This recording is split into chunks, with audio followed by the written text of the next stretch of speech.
Actually నా wife ప్రెగ్నెంట్గా ఉన్నప్పుడు అరే ఇంట్లో అమ్మాయి పుడితే బాగుంటుందిరా, మహాలక్ష్మి తిరిగినట్టుంటుంది, ముద్దు ముద్దుగా మాట్లాడుతుంది, క్యూట్ క్యూట్గా బిహేవ్ చేస్తుంది అని అనుకున్నా. చూస్తే కొడుకు పుట్టాడు. సరేలే మావాడు కూడా ముద్దు ముద్దుగా అకినేని అఖిల్ శిశింద్రి లాగున్నాడు, వీడితోనే అడ్జస్ట్ అయ్యేదాంలే అనుకున్నా.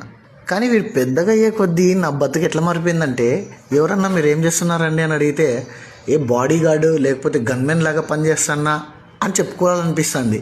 ఎందుకంటే నాకు ఇప్పుడున్న ఒకే ఒక 24 hours డ్యూటీ ఏంటంటే ఇన్ని ప్రాణాలతో ఉంచడం. ఒకటి ఏదో ఒక వస్తువు వాడన్నా పడేస్తుంటాడు, లేదా ఏదో ఒక వస్తువు వల్ల వాడికన్నా ప్రమాదం తెచ్చుకుంటూ ఉంటాడు. 24 hours సీసీ కెమెరాలో రికార్డ్ చేసినట్టు వాడిని రికార్డ్ చేస్తూనే ఉండాలి. ఎందుకంటే ఏదైనా దెబ్బ తగిలితే అట్లీస్ట్ ఏమైనా నేర్చుకుంటాడే అంటే అది లేదు. ఇవన్నీ నాకు జుజూబి అన్నట్టు లేచి మళ్ళీ ఆడుకునేకి వెళ్ళిపోతాడు అనమాట. వీడిని చూసి నాకు ఇంకొకరిని కనాలనే ఆ థాటే వెళ్ళిపోయింది. ఇంకా నేను కూతుర్ని కన్నట్టే. సో మీ ఇంట్లో కూడా ఇలాంటి అల్లరోడు ఉన్నాడా?